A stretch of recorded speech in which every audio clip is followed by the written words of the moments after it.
नमस्कार, स्वागत है आप सभी का हमारे YouTube चैनल में।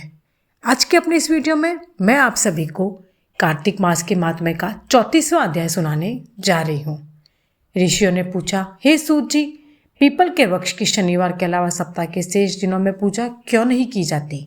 सूत जी बोले, हे ऋषियों, समुद्र मंथन करने से देवताओं को जो रत्न प्राप्त हुए, उनमें से देवताओं ने लक्ष्मी और भगवान विष्णु को समर्पित कर दी थी। जब भगवान विष्णु लक्ष्मी जी से विवाह करने के लिए तैयार हुए तो लक्ष्मी जी बोली, हे प्रभु, जब तक मेरी बड़ी बहन का विवाह नहीं हो जाता तब तक मैं छोटी बहन आपसे किस प्रकार विवाह कर सकती हूँ। इसलिए आप पहले मेरी बड़ी बहन का विवाह करा दें, उसके बाद आप मुझसे विवाह कीजिए।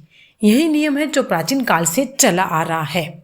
सूत जी ने कहा। लक्ष्मी जी के मुख से ऐसे वचन सुनकर भगवान विष्णु ने लक्ष्मी जी की बड़ी बहन का विवाह उद्दालक ऋषि के साथ संपन्न करा दिया। लक्ष्मी जी की बड़ी बहन अलक्ष्मी जी बड़ी कुरूप थी। उनका मुख बड़ा, दांत चमकते हुए, उसकी देह वृद्धा की भांति, नेत्र बड़े बड़े और बाल रूखे थे। भगवान विष्णु द्वारा आग्रह किए जाने पर ऋषि उद्दालक उसे विवाह करने के उस वेद मंत्रों की ध्वनि से गुंजाते हुए अपने आश्रम में ले आए। वेद ध्वनि से गुंजित हवन के पवित्र धुएं से सुगंधित उस ऋषि के सुंदर आश्रम को देखकर अलक्ष्मी को बहुत दुख हुआ।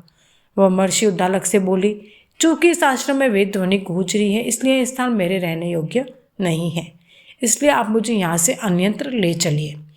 उसकी बात सुनकर महर्षि उद्दालक बोले, तुम यहाँ क्यों नहीं रह सकती और तुम्हारे रहने योग्य अन्य कौन सा स्थान है, वह भी मुझे बताओ।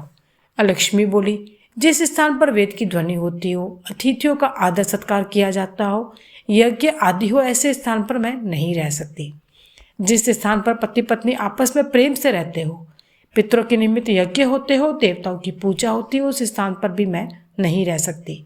जिस स्थान पर वेदों की ध्वनि ना हो, अतिथियों का आदर सत्कार ना होता हो, यज्ञ ना होते हो, पति पत्नी आपस में कलेश करते हो, पूज्य वृद्धों सत्पुरुषों मित्रों का अनादर होता हो, जहाँ दुराचारी चोर पर स्त्रीगामी मनुष्य आदि निवास करते हैं, जिस स्थान पर गायों की हत्या की जाती है, मद्यपान, ब्रह्म हत्या आदि पाप होते हो, ऐसे स्थानों पर मैं प्रसन्नतापूर्वक निवास करती हूँ। सूत जी बोले, अलक्ष्मी के मुख से इस प्रकार के वचन सुनकर उद्दालक का मन खिन्न हो गया। वह इस बात को सुनकर मौन हो गए। थोड़ी देर बाद वे बोले कि ठीक है, मैं तुम्हारे लिए ऐसा स्थान ढूंढ लूंगा। जब तक मैं तुम्हारे लिए ऐसा स्थान ना ढूंढ लूँ तब तक तुम इस पीपल के नीचे चुपचाप बैठी रहना। महर्षि उद्दालक उसे पीपल के वृक्ष के नीचे बैठाकर उसके रहने योग्य स्थान की खोज में निकल पड़े। परंतु जब बहुत समय तक प्रतीक्षा करने पर भी वह वापस नहीं लौटे तो लक्ष्मी विलाप करने लगी।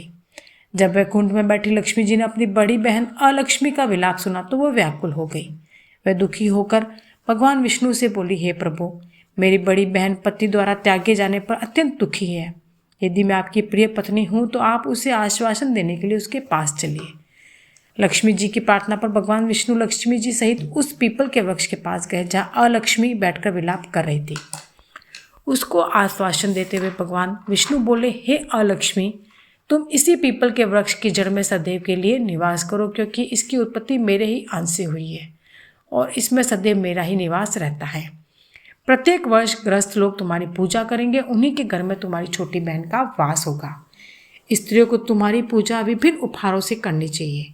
मनुष्य को पुष्प, धूप, दीप, गंध आदि से तुम्हारी पूजा करनी चाहिए, तभी तुम्हारी छोटी बहन लक्ष्मी उन पर प्रसन्न होगी।